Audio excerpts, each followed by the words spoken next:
CAA और NRC को लेकर काफ़ी सालों से देश में विवाद चलते आ रहा है। 11 मार्च को सरकार की तरफ से अचानक एक नोटिफिकेशन जारी किया जाता है और पूरे देश में सीएए लागू कर दिया जाता है। सीएए जब से लागू होता है उसके बाद से देश में दो खेमा बढ़ जाता है। एक खेमा वो है जो इसका सपोर्ट कर रहा है, तो वही दूसरा खेमा ये है जो इसके विरोध में है। जब से सीएए लागू हुआ है उसके बाद से देश के अलग अलग हिस्सों में प्रदर्शन शुरू हो गए हैं।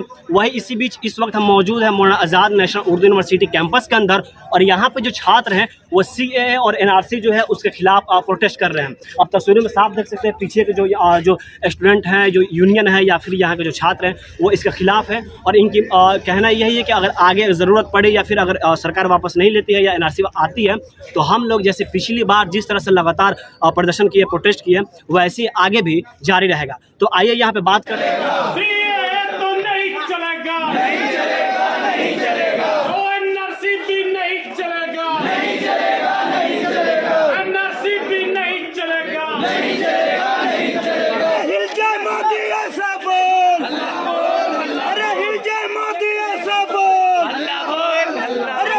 संसद ऐसा बोल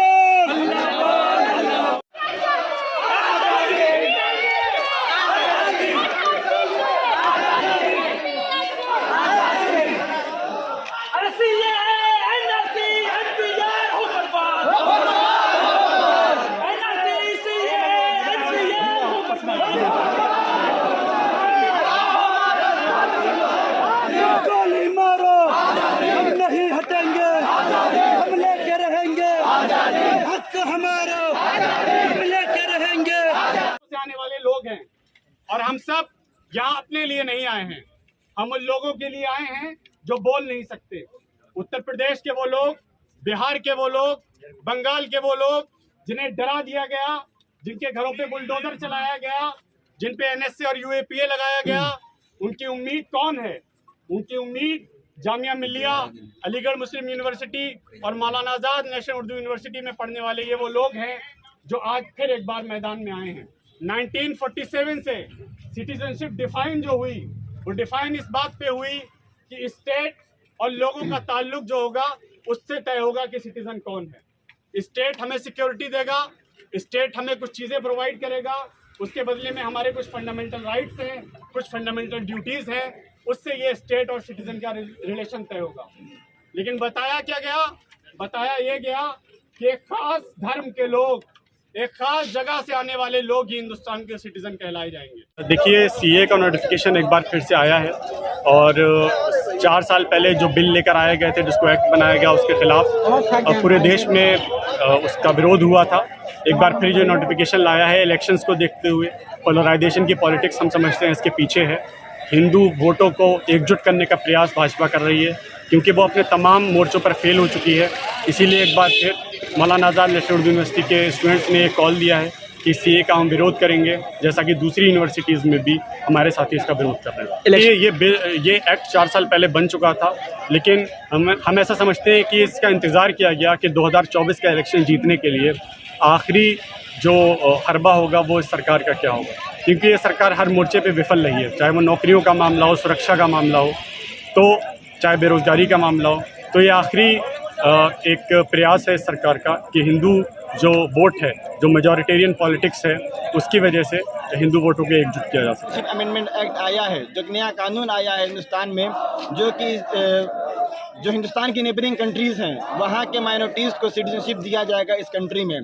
तो सबसे पहली बात ये है कि इस कानून का फॉर्मेशन जो हुआ है वो हमारे देश के फंडामेंटल आइडियोलॉजी और फंडामेंटल कॉन्स्टिट्यूशन प्रिंसिपल के ही खिलाफ है। हमारे देश का संविधान ये कहता है कि इस देश को, इस कंट्री को लोगों के रिलीजन से कोई कंसर्न नहीं होना चाहिए। लेकिन गवर्नमेंट ने जब ये कानून लेकर आया तो माइनॉरिटीज़ बोलकर नहीं, बल्कि बुद्ध, जैन, पारसी, इस तरीके से करके आपने लोगों को कैटेगराइज किया है। मज़हब के नाम पर कोई भी कानून इस देश में बर्दाश्त नहीं किया जाएगा और वही काम इस गवर्नमेंट ने किया है। दूसरी बात यह है कि सिटीजनशिप अमेंडमेंट एक्ट को सिर्फ सीएए की नज़र से देखा नहीं जा सकता है। एनआरसी, एनपीआर के साथ आप सीएए को देखिएगा तो समझ में आएगा। इसका मतलब ये है कि अगर मैं मुसलमान हूँ, मेरे नाम के आगे सुबहानी लगा है, अंसारी लगा है, खान लगा है, मोमिन लगा है, पठान लगा है, तो आप मुझे मेरे डॉक्यूमेंट ना होने की वजह से मुझे निकाल देंगे। लेकिन जिसके नाम के आगे श्रीवास्तव लगा है, जिसके नाम के आगे कुमार लगा है, जिसके नाम के आगे अमित लगा है, जिसके नाम के आगे भांडा लगा है, जिसके नाम के आगे मोदी लगा है, आप क्या करेंगे? आप उसको, आप उनको NRC या इनकार के रास्ते से CAA के होते हुए उनको सिटीजनशिप दे देंगे हम लोग। पिसेगा कौन इसमें? इसमें देश का गरीब मजदूर पिसेगा। इस संविधान, इस कानून में देश का वो आम आदमी फंसेगा जो गरीब है। आज ये सरकार पूरे देश को एक लाइन में खड़ा करने वाली है, सिर्फ इसलिए कि हमें इस बात का सबूत देना पड़े, इस बात का प्रूफ देना पड़े कि हम इस देश के नागरिक हैं। गरीबी, स्वास्थ्य, शिक्षा, पढ़ाई, महंगाई, बेरोजगारी के मुद्दों से हटाकर इस तरीके के मुद्दे में उलझाकर हम लोग देश की जनता को परेशान करना इस सरकार का इशू है, इस सरकार का मुद्दा है। सबसे आखिरी बात यह है कि सबसे ज़्यादा टारगेटेड अगर इस देश में कोई है तो मुसलमान है, जिसको माइनॉरिटीज़ के नाम पर ये देश प्रताड़ित कर रही है। और ये कानून इस देश के मुसलमान, गरीब, अल्पसंख्यक, आदिवासी, इन सब को परेशान करने वाली